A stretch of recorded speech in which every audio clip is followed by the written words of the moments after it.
Hello, everyone, and welcome to day 2 of Ministravaganza, the 7th of its kind. If you were here yesterday, it's the 7th of its kind. And there's 7 day 2s as well. That's true. That's true. Yeah. They've all been at least they've all been 3 days. So thank you so much for joining us. Today we are excited to kick things off on day 2 with the Legion roadmap. So for those who are unaware of what the roadmap means, if this is the first time joining us, this is something we do twice a year. Typically we do one roadmap at Adepticon in March, and then we do one roadmap at Ministravaganza. The roadmaps cover the next 12 months approximately of releases. We're going to show off cards and rules for things that are completed and coming to you soon. We're going to show off painted miniatures for things that have been finalized in Sculpt, and to give you a look at those. And then of course we're going to look further ahead into the future, and we're going to look at some currently in process or completed sculpts that haven't been manufactured yet and ready for painting. And that's kind of how we roll the whole thing forward. Specifically with the Legion roadmap though, because if you were with us yesterday, and I hope you were, we did the new Battle Orders War Table panel where we revealed that there were some massive updates to Star Wars Legion, including a new battle deck, a new rebalance and updated cards, a new additions to the core rules. All of those things, all done to effectively bring Legion into a place where we feel it will continue to grow and perform and be exciting and bring in new people and grow the community and all that good stuff for the next 5 to 10 years. This is kind of the process that we've been doing overall since taking over stewardship of the game. It is the natural evolution. We kind of started with making the full core rule set, if everyone remembers that, or if you were around at that time, where we took the Learn to Play and the errata documents, we put them into a standardized core rule. We did have some updates there as well. Of course, points updates have always been part of the game. Errata and balance passes have happened from time to time for certain units and things. This is definitely a very major one and takes a lot of changes and does it all at once, because holistically we felt like this was going to put the game on the best foot going forward. And importantly to note, this is just part 1. Part 2, which will kind of complete over the course of the year, is going to include, people have asked, fully printed update card packs for factions. So all of the cards for each faction are going to be available in these card packs. They're going to release around this time next year. And those, of course, are going to allow you to immediately bring your collections in. We're also going to be introducing upgrade card packs in a different way. So folks have noticed that upgrade cards, like especially the generic ones, have started to move out of the packs. This is so that players have better opportunities to be able to pick them up. We don't want to be putting cards into a box that a player may not need. So there's a whole new product kind of cycle and the way in looking at how players are going to be able to interact and dive into these games. That's all going to be coming out. So for right now, you have the print and play documents that you're able to print out and play.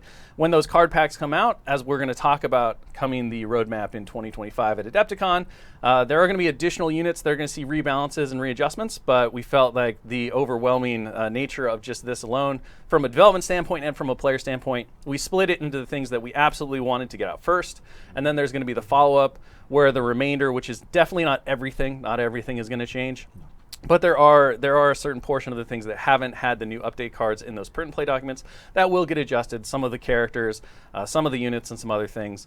But for right now, that's kind of how we've broken up the system, because it is a massive update and rebalance to bring everything back together and to move it all into the multilingual. The last thing I'm going to say before we dive into stuff, and we'll get to introducing these fine fellas as well, is that you're going to notice as we go through the slides, there are going to be 2 different SKU codes. There's SWL and there's SWQ. SWL effectively are the end of the non-multilingual products. So if you see an SWL number, that means that it is going to be in a single language only, and it's going to have the original or the older design style for the cards and things like that. SWQ is the marker for the brand new multilinguals. So this is important so that our distribution units and retailers and you all know, am I getting a single language product? Am I getting a multilanguage product? It helps us manage all of the stock. So you're going to see that as we move into all of the future looking stuff, they're going to have an SWQ number. All it means is that that product is going to be in the new design style, and it's going to be multilingual. So it's going to include language cards for English, Spanish, French, and German. And with that, that's 4. No, it's good. And just keep counting. Do we miss No, I don't like it. Points. Well, we missed a lot of languages, but those are the 4 languages that we're going to have in the package for the time. Hopefully, and maybe in the future, we'll be able to add more, but that'll depend on the global communities and where we see the game go and how it grows. Okay, so let me introduce my fellow panelists here. Of course, I'm Will Schick. Kevin Kirkus. Andrew Durson. Will Pagani. Woo! All right. And everyone here has a very intricate hand in the overall development and design of Legion. We're talking about a lot of the different things and aspects as we go into this stuff and look at all of the stuff that's going on. So let's go ahead and jump into our first section, which is going to be card reveals and some rules and stuff for the things that we showed off at Adepticon. These items are going to be coming at you later this year, so kind of close to the end of the year. And we have the Rebel Sleeper Cell first. I don't know why Tony's waiting for me. Like I already said, let's look at the cards, but he's sleeping on the job. Drink the coffee, Tony. Drink the coffee, please. Thank you. All right, so the Rebel Sleeper Cell unit.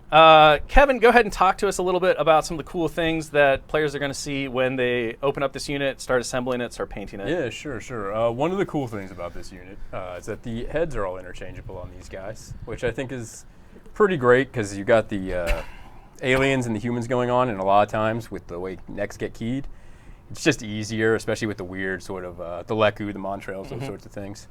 It's typically easier to make it monopose, right? And then to be able to get the head swappable was a really cool thing. And in addition to that, I really want to point out Alex, who engineered these, did a really great job with the trench coats. We all love hard plastic here. One of the limitations, though, is that complex curves, especially like the sort of the folding drapery, the fabric.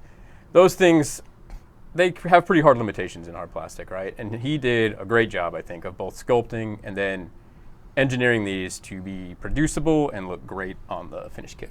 And not be a million parts. I think. Oh yeah, that's the important yeah, thing. Like, Yeah, so and there's a cat. And there is a cat. as far as the design Matuka, sir. of this unit, My mistake. I'm this so was sorry. one of the last units to go through the development process with the kind of old graphic design and styling. So these will have kind of the older style upgrades and unit cards. With this unit, we really wanted to capture the feeling of, you've got the normal, rebel military, as much as like an organized military as they have, but really wanted to highlight, kind of the irregulars or guerrilla fighters where, maybe it's just like a local, cell of rebels that, they don't have really any official training or organization. They're just kind of fighting with, whatever they've managed to cobble together or steal. So we really wanted to kind of capture that, aspect of like guerrilla warfare, right? So, they've got nimble and scout to kind of get up the battlefield, and tactical to kind of represent that, strike from the shadows way of fighting, because they can't really, last against the Empire in a stand-up fight, right? They got to strike hard, strike fast, and run away. They've got det packs to give them, a short-range anti-vehicle option, and their blaster pistols, which they have the option of using them in melee or at ranged. They get a little bonus of suppressive when they use them in melee. So just really trying to like capture, that feel of, like maybe an Andor, in that scene where the insurgents just kind of strike out of nowhere, and there's just chaos and pandemonium. And I feel like they're using weapons that are like, they're non-standard, right? So like Right. the whole unit isn't equipped with the same thing. The det Yeah. packs are like mining charges or something, right? This is things that they have access to in their community, not necessarily high-grade equipment or anything like that. Yeah, and I like that, on the sculpts, right? The miniatures have, a variety of different pistols. The marksman has a stolen T-21 over there. So really, kind of captures that feel of, they're just making do with whatever The they have. ragtag crew. And I do really want to point out, just to be clear, right? You mentioned that this, of course, was done under the old styling graphic design. The rules, however, were definitely play tested, Correct. and they are perfectly tied into Correct, what we yeah. were doing with the updates to missions and the core game and everything. So it's unlikely that you're going to see any changes to this unit, although they will be included in those card packs that we're talking about, so you can get it in the new styling if that's something that is important to you. But everything we're going to look at rules-wise was all play tested under the brand new updates that were just released the other day. So don't think that suddenly you're going to look at this unit and then in a year it's going to do something radically different. Right. What you see on these things is exactly what we wanted based on the changes that we knew we were making to the game. Moving on to their counterpart, which is the Riot Control Squad. So if the Sleeper Cell are the civilians deciding to rise up against the Imperial aggression and oppression, the Riot Control Squad are there to make sure that that oppression stays in place. Freedom, I think. Kevin? Yeah, I mean, I think law and order. Law and Yeah, order, yes. exactly. Depending on your point of view. from a certain point of view. So Kevin, go ahead and walk us through some of this. Were you the one who sculpted this? You typically handle all the troopers. So typically, yes. This was a rare exception. Evan Kang did these. Okay. What I really like about this unit is obviously Star Wars Legion, sci-fi game. Stormtroopers typically associated with the E11, right?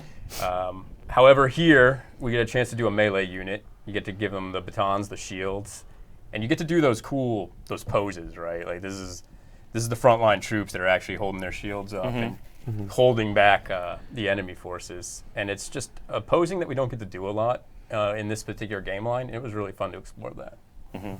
And you also got to pull a bunch of different elements from media, because obviously we've never actually seen an official canon representation of what this unit kind of is.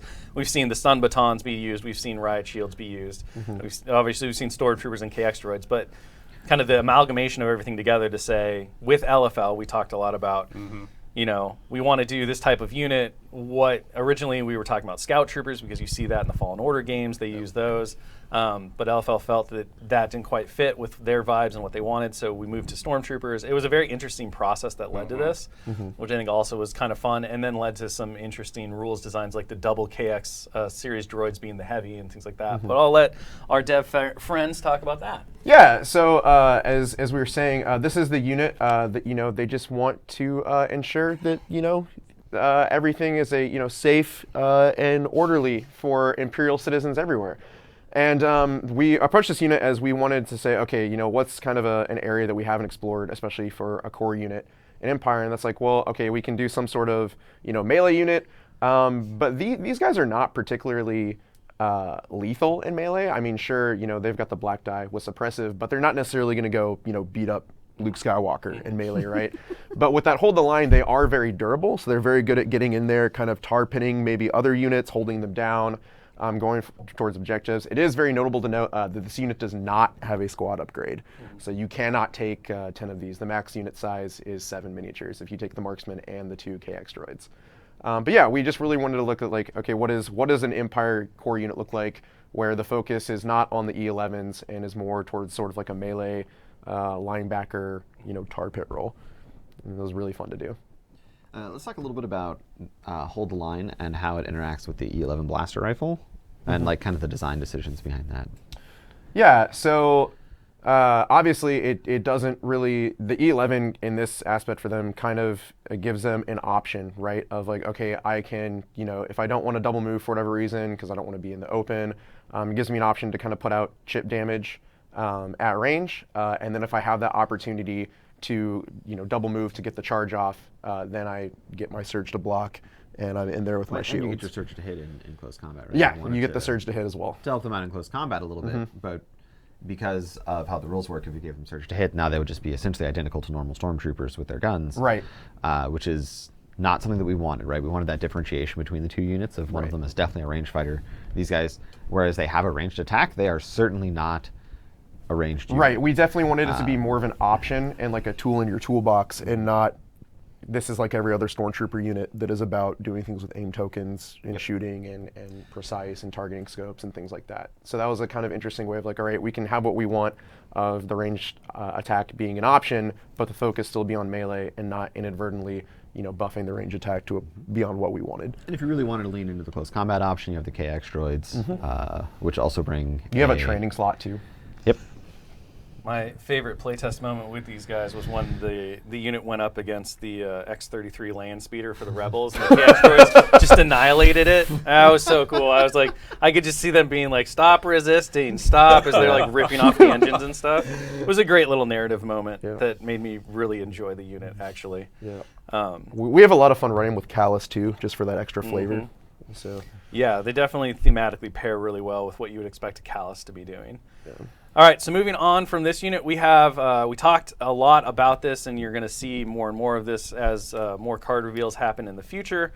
But one of the big things with the update, it wasn't just rules, it wasn't just everything else, but it was also all of the art, like 95% of it. So this is another brand new piece of art that our amazing art director Preston Stone did, and it kind of encapsulates a bunch of the units that are becoming next, including the crab droids, which you showed off, the Aquadroids, and the new ARF Trooper unit for clones. Just an incredible little scenic piece, and we've put it all over the office on banners and stuff. I expect that you'll see it if you come visit us at any of the conventions as well. I wouldn't be surprised to see it as a little wall mount piece. But let's go ahead and jump into the crab droids, which we have cards for. And I'm not gonna bother Kevin because he was like, they're just crabs. We just sculpted them. It's fine. We did a rehearsal, and he had nothing specific that he wanted to say outside of the fact that he thinks they're cool. What it is that they speak for themselves.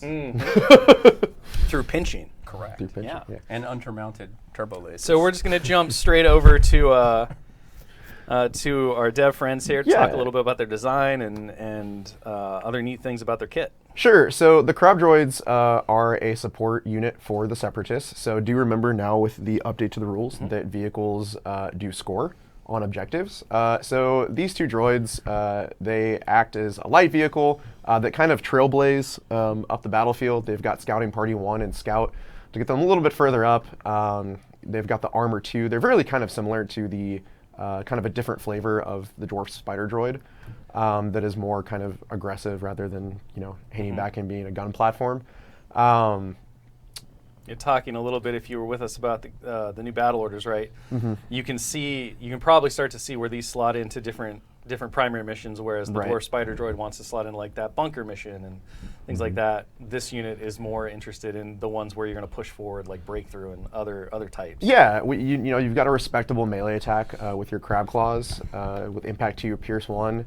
And then you also have the option, if you so want, to take an underslung weapon of the anti-tank variety or more the anti-infantry variety, to just give you an option. Yeah, it's a very versatile unit that also applies support options to the army, right? Scout and Scouting Party are incredibly powerful with the new Turn 1 deployment stuff. And these guys have excellent eyebrows. They're just straight up. It's not even their eyes, but in my brain, Well, their eyes. I mean, that's probably how they sense a lot of stuff. Is those little eye stalk antennae. Eye stalk antennae. Yeah. It's important. It's important. I love the idea that Scouting Party is like people riding on them. Like, Yeah, and they come. The product has 2 of them in there. They're units of 1, so you get 2 units in the product. of course, you'll also note, as we discussed at the front end, if you missed it, this is an SWQ number. You see that it's in the new card design, so of course, this is going to be a multilingual product. Unlike the previous 2, which were SWLs, again, all of these were tested under the new updates, so it's not like anything's going to drastically change from what we're looking at. In fact, I expect no changes at all to any of these units as we move forward to those card packs next year. One of the things, real quick, that I really like about these upgrade cards, and is by moving to the LCG size. Obviously, there isn't rules text on this one, but it does give us a lot more room to have. If we have an upgrade card that has a weapon and a bunch of rules text on it, now we have the space to do that. Because with the smaller cards, oftentimes we were like, okay, how do we fit everything we want to fit on here, especially if there's things like a weapon and a bunch of keywords. Well, and you also had to, because even though we're moving into a multilingual where all the languages are in the box, you still also had to account for the other languages. Especially German being one that has very long words and text and spellings and stuff. So you're not just limited by the English length, character length. You're also limited by the other language lengths, and so that often led to situations where the rule had to be the rule, and then those cards would wind up with very small text. Right? They would go to 6.5, 4-point font to the point it's like I have to get a magnifying glass out. And the larger cards obviously allows for a lot more freedom and flexibility for different languages and their character lengths and things like that as well. It's just very critical to the overall health and success of the game to make sure that everyone can play it ideally in their home language. Without a magnifying glass. I mean, I'm a glasses guy, so like honestly, just more literally attached to it. All times. If they're not, then I'm not getting anywhere, right? I'm blind. Help. All right, so let's move on to some painted miniatures. This is going to be showing off some of the sculpts that we revealed at Adepticon in March. So we're going to show you the final versions of these units. First up, the Aquadroids. These are an office favorite. Everyone loves them. They're super huge. Kevin? They're super huge. Like, so I originally thought that these were just B2s but underwater. Oh, same. And then you look at you go to your LFL reference, you look at their stats, and you're just like, this is very large. Yeah, I remember. I guess I'll make this. I remember originally these were supposed to be like small base trooper units, and I went to Dallas because he had a prototype for one, And I was like, yeah, they're supposed to be on the small base trooper unit bases. And he just laughed at me and then showed me one. And that obviously was not going to work. Yeah. Which then required a redesign. I mean, it Definitely did. It definitely changed kind of the initial design discussions we'd had. Although I don't think we'd put much on paper. It No, was not a just whole they lot. were going to be this Just thing. that was the concept. But it did allow them. I think it worked out. Well, Yeah. one, we got amazing miniatures, but two, they wound up in a really interesting slot because they're in the heavy slot now. They are in the heavy slot. Yeah. So I think, you know. And they are ground vehicles. Yeah. Yeah, similar to, it's kind of similar to, you know, moving Dark Troopers into the heavy slot, or kind of the things we've talked about with the supports from the commandos and the like, right? Filling out these different options with unique things. When you see this unit on the table and you watch them like canter forward on their notch-based movement, they feel sufficiently heavy and powerful. And so well, it wasn't what we intended. I think LFL knew what they were doing, and it all worked out to our favor, even if we didn't know it at the time. Yeah, it's kind of interesting, right? Because you've got the Dart Troopers that are actually a trooper unit, right? And they were the first, I believe, unit in the game to be in the heavy rank and have multiple miniatures in the unit. So now you've kind of got that again, right? Where you've got a vehicle unit that has, you know, 3, maybe 4 miniatures in it in that rank slot, which is interesting. And I also think it was fun to pair these against like droidicas, right? Which fill the support slot, but are similar in the fact that they're kind of troopers, but they're not, with the movement and everything, and to make sure that both of those had reasons to be within the game, and they fill different roles, kind of like we talked about Crab Droid to Dwarf Spider, especially with the new mission types. So I'm looking forward to showing off rules for these. I think the rules will be out actually before we get to the next roadmap. So exciting stuff for the marketing team to be able to drop on people. And speaking of exciting stuff, let's move to the next one, which is the ARF Trooper unit, which, as we announced at Adepticon, does include the very first generic Jedi, which is a leader upgrade now, right? Correct. Did I get that Small right? leader upgrade, yeah. Which can be attached to either ARF Troopers or ARC Troopers. Kevin, I know you had some saucy bit of information you wanted to drop about that Jedi. Yeah, the Jedi has multiple lightsaber options, which is a big fun thing for me to get to do. So he's got the single blade, the Force gesture, I'll call it. Or you can have 2 single lightsabers or a double-bladed lightsaber. So a bit of flexibility and customization there in case you want to, run a few of them on your different Special Forces units. Yeah. But the ARC Troopers, this is one of my favorite clone designs. And the helmets have existed on a couple of the different, like the ATRT, I think, had a ARF Trooper Rex option. and Boyle have an option for it. Yeah. Rex and Boyle, we put ARF Trooper options on for them as well. And then I believe the ISP also has ARF Trooper helmets as an option. We've not seen the full unit, so it was really fun to be able to get into the full unit. And I think one of the cool things about, if you've been through the cards on Monday, we talked about the ARC Troopers and how the ARC Troopers have changed into this more close assault-oriented force that gets in your face and blasts you. The ARF Troopers play the other side of that now because they have the DC-15 blaster rifles and all that. So if you want to talk a little bit, not any like specific rules, you want to talk a little bit about some of the fun design stuff. You can spoiler a little bit. Yeah, a tiny amount. So they're the kind of the opposite of ARC Troopers. This unit is more about providing long-range support, right? As you said, through their long-range blast rifles and the heavy with the RP6 rocket launcher. And then that Jedi kind of gives them an option, where if they have to advance, gives some extra close combat melee support. So, while keeping some of the flavor of, they have some keywords you'd expect on a unit that's about, sneak in, doing recon. They're not walking on the battlefield No. on turn 1. They're already there. Yeah. They're very well entrenched and forward line. Like they've been there for. They're a in while. the trees. Yeah, they've been there for a while. So I personally am really excited. They might be. They might be. You don't know. You don't know what's under that helmet. Helmets on. You did the armor for these, right? So I did. You would know. Yeah. Are there Ewoks under that armor? No. You didn't talk about your favorite little trash can thing either. Oh, my trash can thing. Yeah. Well, listen, I was, as I often am, I was in a big Obi-Wan phase. And so I was watching the series and grabbing my environmental tactical elements from that show, right? Particularly the Undercity scenes when they're first trying to learn how to get off that planet. And I really loved that. I don't know if it was a fire hydrant. I don't know if it was a repurposed power coupling, and I don't care because I thought it was an amazing shape. And so an ARF trooper needed to stand on it. And you're talking about the one because they can't see us pointing. Yeah, the top left fella there. Yeah. You even got like a little fallen aura brush sign. I know you mentioned in rehearsal that you were kind of envisioning these base elements as they can be in the wilderness, but like, more city. Right, like you could be on the outskirts or potentially you're city fighting, which is a cool thing you don't get to see too often. All right, so let's move on. Obviously, we've been talking about this since last Ministrav.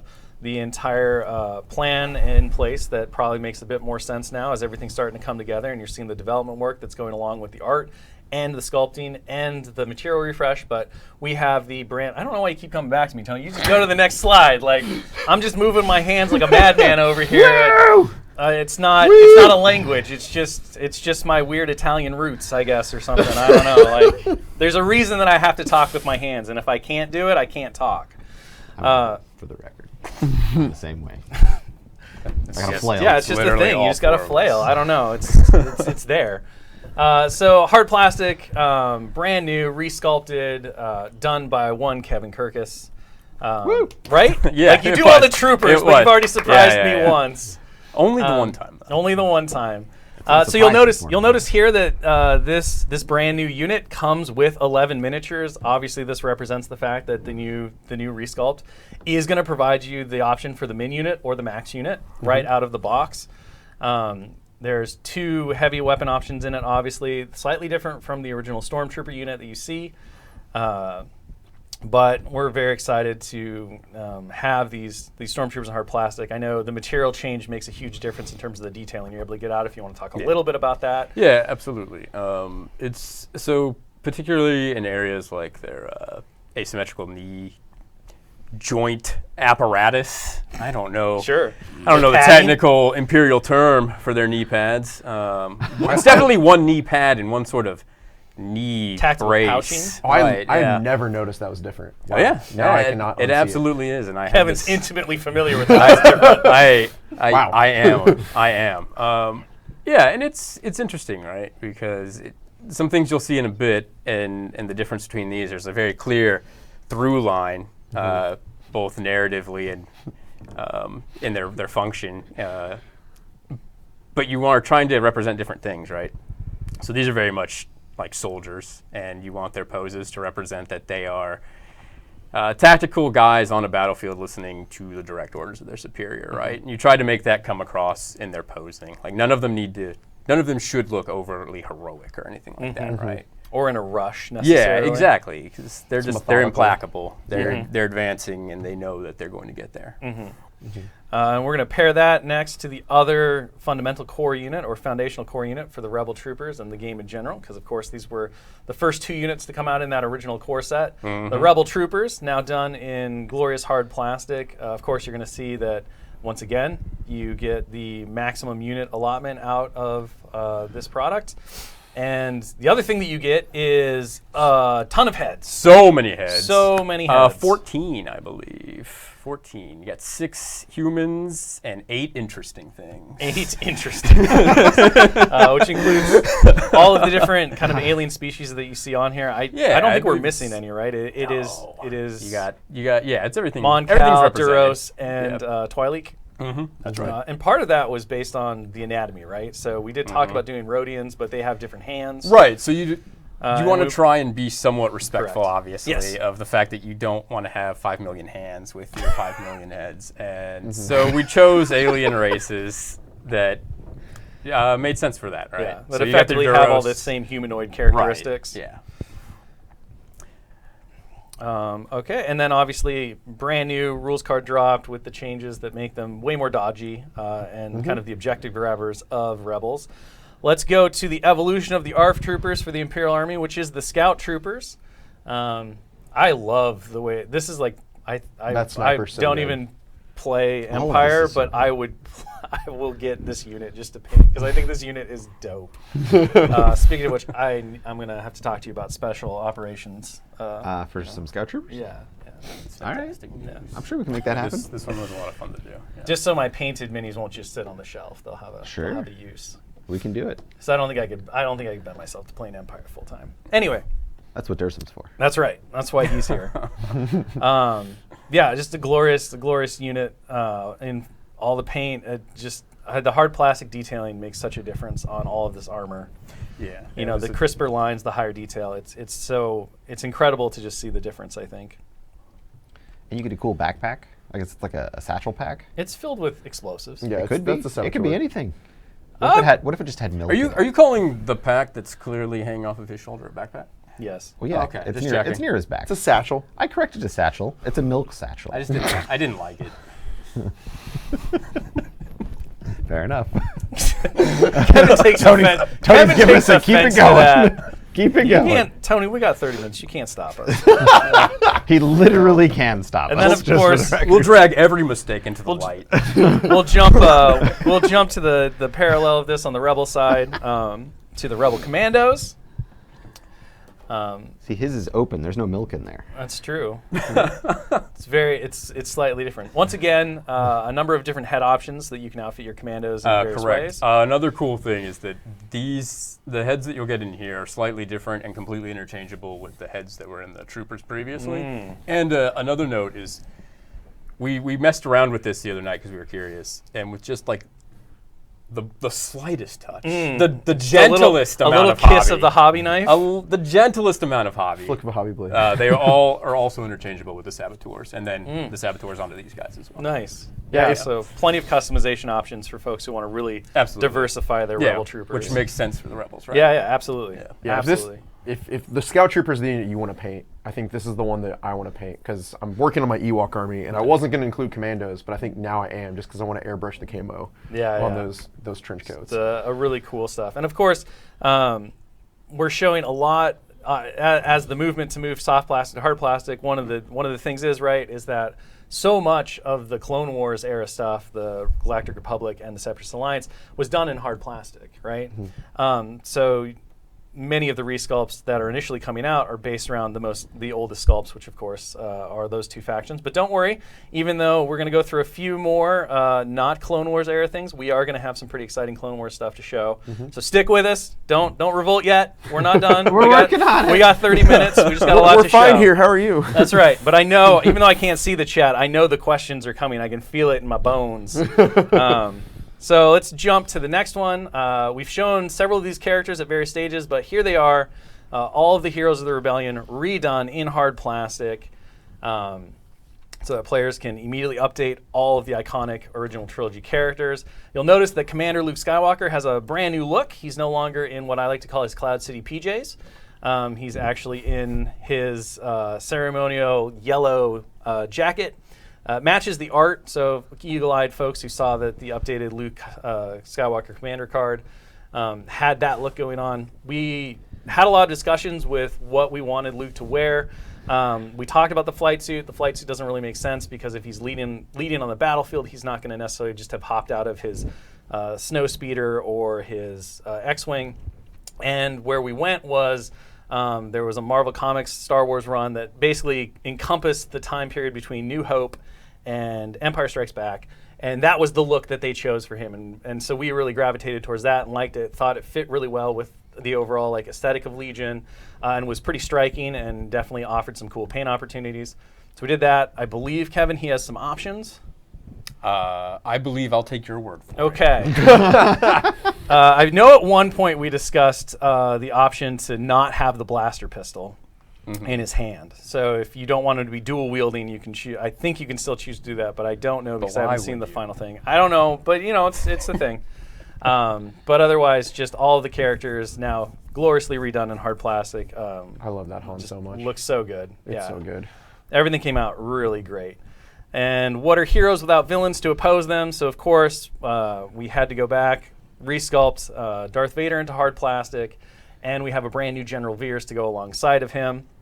I love the menacing pose on that Darth Vader, right? Yeah. He's like, I don't care. Yep. Yeah, it was fun to get to you? do one that's not action oriented, right? Yeah, he's just surveying things. You can definitely tell he's like on his like rocky precipice, watching the battle unfold, and he's kind of getting a little angry. He's like, well, he knows he's gonna have to go in there and do it himself. That's that See, little, right? That's the fist. The clenched fist. I look at that pose and all I see is just the swath of like defeated. I can't say dead, but defeated rebels Go on. all behind him.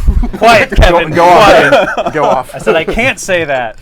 That's what I see. Like he's just mowed down the entire force, and now he's like, well, that was boring, but here we are, right? Yep, like it's sure. just barely I worth know. the coffee in the morning I love it. to get through this. I really like this Veers too, right? You can just imagine him, That one. leading the assault with a bunch of snowtroopers and saying, That's one. directing fire for the. I've AT-ATs. seen some of the photography that our amazing photographer Matt Furbisher has been doing, and when you see that pose with like 3 ATSTs behind him, Oh, it's so good. it's like it fits. It looks so good. It looks like he's doing that direct vehicle unit. It's very cool. Okay, and then let's bounce to the next. So we talked a lot about Galactic Republic during the New Battle Orders panel, the changes to that unit and their core units, and of course saying that Phase 1s, Phase 2s no longer exist. So we did take the opportunity to resculpt the Clone Trooper Infantry. One of the really neat things about this, besides the fact that they are updated sculpts, so they do have some improved detailing based on the understanding and growth that we have and experience with hard plastic. They are all Kevin Kirkus specials. So he put a lot of love and effort into that. They also are going to come with either Phase 1 or Phase 2 helmets, as well as several unhelmeted options. Yep. I think basically any hairstyle that you could want between military tight and bald. So many options. No shag in the Galactic Republic. Absolutely not. It's against regulation. And so that'll allow players as they expand or start their Galactic Republic armies to determine, do I want to have a mix of Phase 1s, Phase 2s? Do I want to just go all Phase 1? Do I want to go all Phase 2 helmets? And have that whatever their heart desires from the narrative of their force. And we're only showing the 7 here, but this of course will come with the 11, just like all the other units, so that you can play either the min-sized unit or the full-sized unit. But these are still being finalized at this point. So we're just kind of showing what's there in its approved form.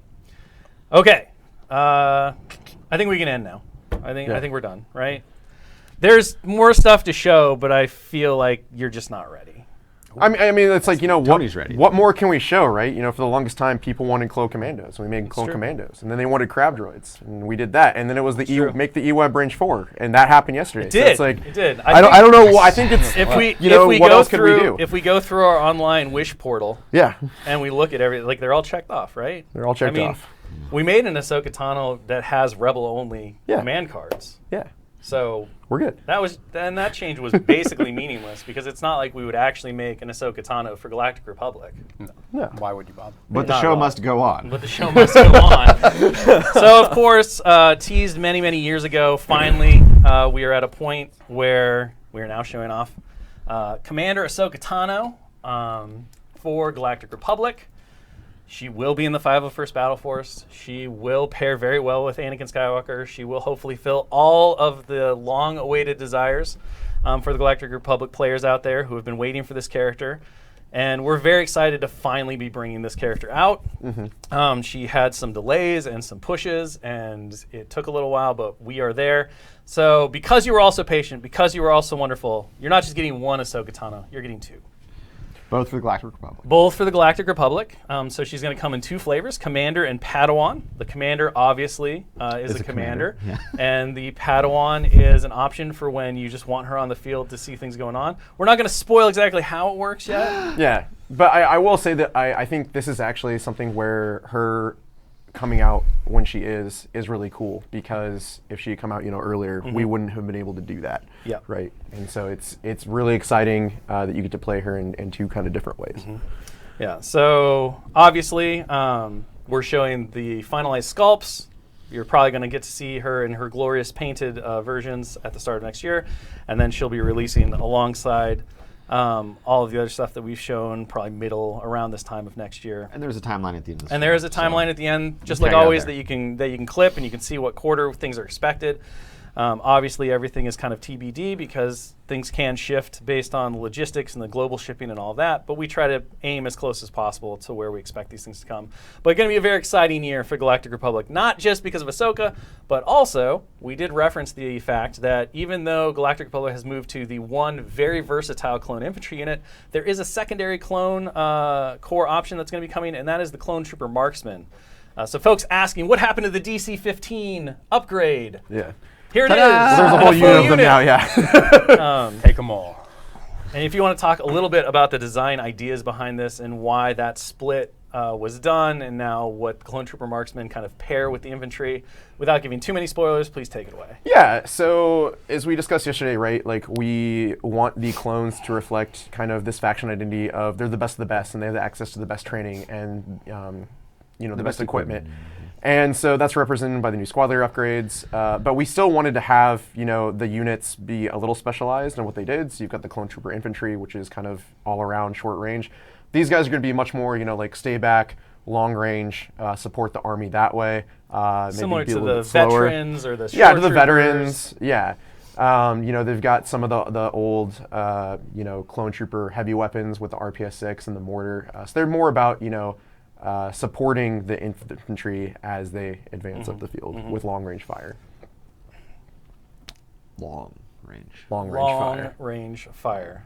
Look at those right. They are long rifles. It's in the So name. zero Yeah. question. Kevin, you also were the person behind this, right? I'm starting to feel a little guilty now, but yes, I was. Well, see what happens. So the interesting thing that happens, right, is that we go in and we say, hey, we need these clones to be sculpted, and you sculpt one, and then it's like, Sure. but we need 500 more. That's right. And they're clones. So what are you going to do? Are you going to go to someone else to make the clone of the clone? No, why would you do that? No, you're just going to go to the same person who made the first clone so that they look like clones, right? So enough, really, fair it wasn't your hubris that brought this on you. It was just unfortunate circumstance maybe that for It's right been a now. pleasure. It's been a pleasure to I know. run the VATs in Camino. Yeah, exactly. You are our Caminoan effectively. And worth just mentioning head options, making right? stuff. Yes, so you will get the Yeah. phase 1, phase 2 heads. Anything else special? Bare heads. Yeah, all the bear Military head options cut, from the bald. first guy. Yep. I really like how none of them are crouching, right? Kind of lends to that like implacable nature of the clones. Sure. seen in Well, the show. yeah, and to differentiate them from the stormtroopers, I hope you sort of get more of a sense of heroism from these guys. Well, so obviously these guys are distinct from the close combat or close range guys from the fact that the close range guys are charging forward. These guys are leaning back and taking in what's going on to support those guys. But you still see the heroism in that, I think. So you've got the leader doing sort of his best Captain Morgan and heroically playing forward, that sort of thing, as opposed to and then taking it even further back, as opposed to your stormtrooper sergeant who's just got the strong hold pose, fist up, right? Right. They seem a little more chest out, I guess. Yeah, well, and Right. because I kind of see the stormtroopers are all as like soldiers, and then to a certain extent, obviously the clones are known as consummate soldiers, but I would almost think of them more as like every clone's a hero, and their individuality is obviously very important to them because even under their helmets they look the same, Right. and so all of them are trying to make themselves stand out, right? Yeah. Very cool. Moving forward, we do have some very cool stuff that's going to be coming for the Empire, which is Imperial probe droids. Yeah, we all had to do our best Imperial probe droid impression based on the. No, you didn't. We did. Yes, we just did, because Kevin. you backed out of the deal. You can't Kevin. stop us. Just because you backed out of the deal doesn't change anything. So a unit that we're very excited to finally be working on, bringing into the game. Obviously, one of the most iconic droid types, I think, from Star Wars. Everyone kind of recognizes this whole weird, spindly armed look. And surprisingly, well, it is, I think, one of the more recognizable droid types from Star Wars, just based on its appearance in Episode 5. Try to figure out how big it is way harder than it ever should have been. That is accurate. We were to the point that we were drawing measurements from old reference photography and then comparing it to other props. We used some set dressing from Galaxy's Edge because there's a probe droid head there. It's always awkward, right? Because the photography flattens everything. Yes. So you see it and you're convinced that you've lined it up properly to be the proper scale. but then you put it next to like whatever, for the sake of exaggeration, you put it up next to a lightsaber hilt, and in one it's like half the size, and in the other it's like a tenth of the size, right? You're like, what happened here? So an incredible amount of effort into something that it felt like was going to be a really easy knock out of the park kind of job. Not to necessarily get the detailing right, although it does have some really unique specific details around the cowling and how the eyes are positioned and stuff that we did learn. But just trying to get it the scale appropriate. Like, what is the scale of a probe droid? We now are intimately familiar with how that works, and it'll be very fun when people get to take a look at that and see these miniatures as we move forward into next year. We have one more, I think, probably exciting reveal if you happen to be an Empire player. We talked a lot, or at least a bit, in the new Battle Orders panel about how moving the game from 800 to 1,000 points, doing some of the adjustments that we did. One of the big goals was to allow players to play with more characters, to get more characters into Legion. Not to move the focus away from the idea that it is an army game and that the units are very important, but to allow players to have some of these more of these iconic members, cast of the Star Wars, people that they identify with on the table. So, the Imperial High Command, these are going to be brought to you in glorious hard plastic. We have a brand new Grand Admiral Thrawn. We have a hard plastic resculpted Director Krennic doing his best. We were this close to greatness. We have a ponderous Grand Moff Tarkin, and of course we have General Tog. All brand new commander operatives coming. Well, 3 brand new commander operatives, 1 glorious brand new material coming for Imperial players to be able to use in their armies. These guys are a bit further out than next year. We're kind of moved into stuff that's going to be coming out more in 2026. Yes, I have to remember my years because we work so far ahead. I can never get it right. But we did want to kind of give you a reveal as to the future plans.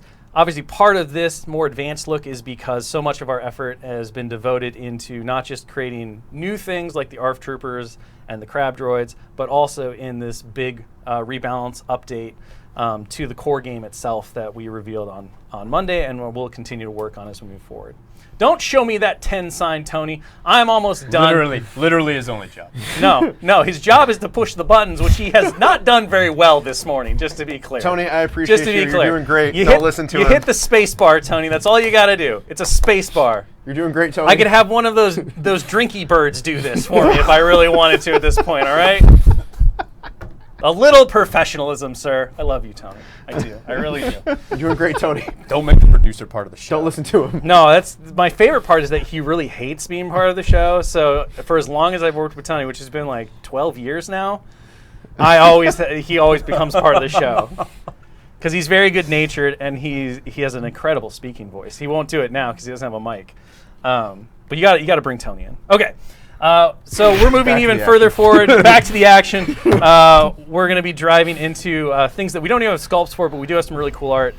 This is, I think, one of the developments that I'm most excited for, which is characters riding things. Yep.